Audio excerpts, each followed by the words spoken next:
Alright guys, what's going on? Wanted to make a real quick update video and show you guys some of the modifications I've made to a couple of my AR-15s over the last couple months. The last videos you've seen may have been, for example, the new AR-15 build I did.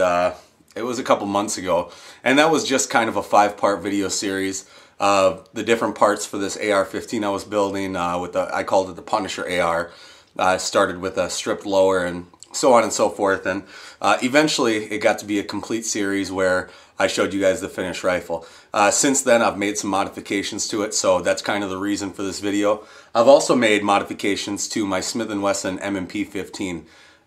So again, in the same video I'll go ahead and show you those modifications as well.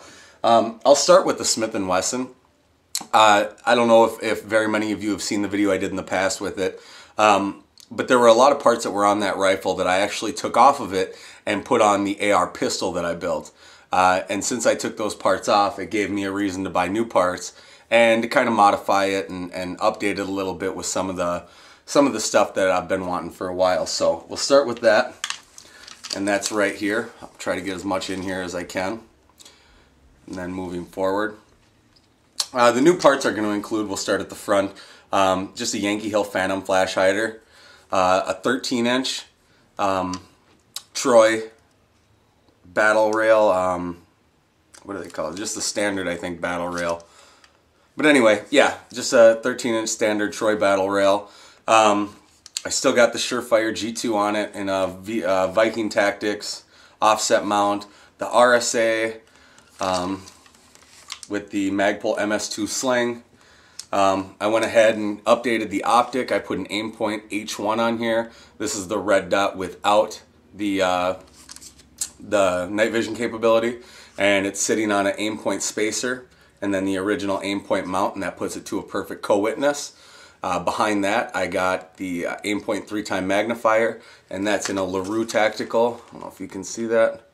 LaRue Tactical pivot mount. I love this pivot mount.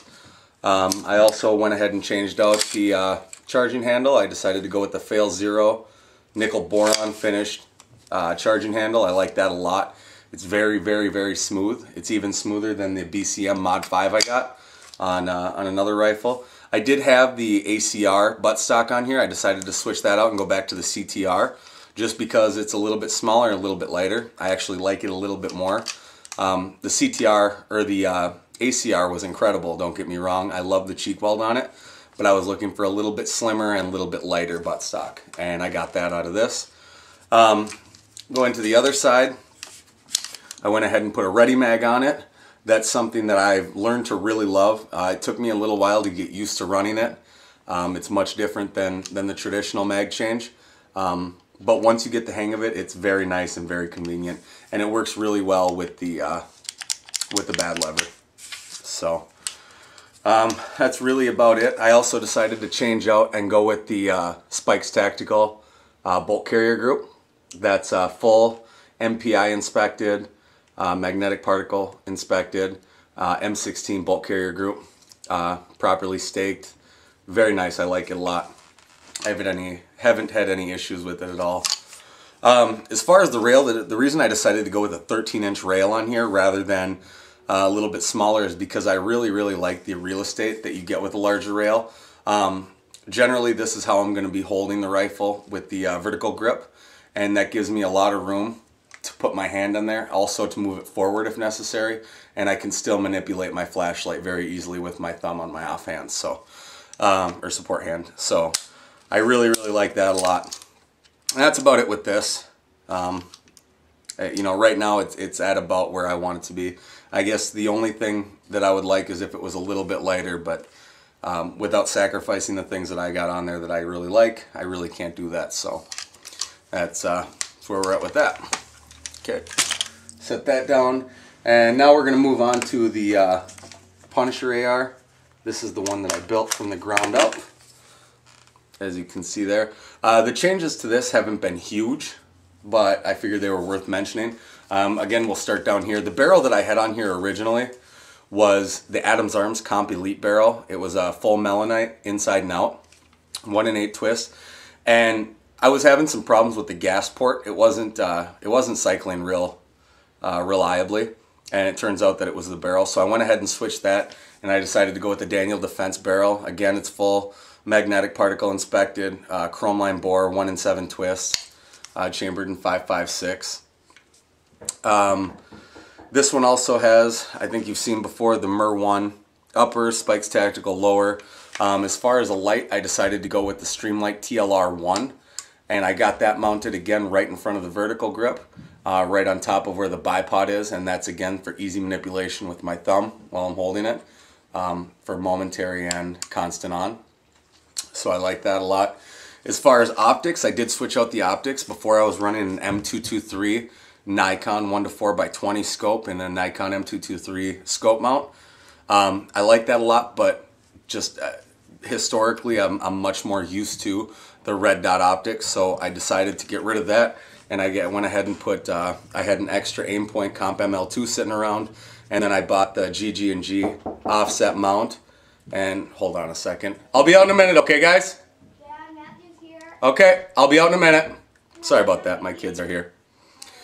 So we got that in an offset GG&G mount, which I like a lot. It's got battery storage. It puts it out of the way perfectly, with just enough room to put the Aimpoint 3x magnifier behind it.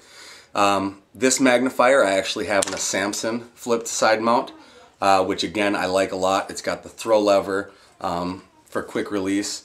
I wouldn't say I like it quite as much as I like the LaRue Tactical one. I like that a little bit better. I think eventually here I'm going to do a video with a head-to-head between the two and kind of show you the differences between them and why I like the LaRue mount a little bit more. I don't want that to take away from the Samson though, because it's still a great mount.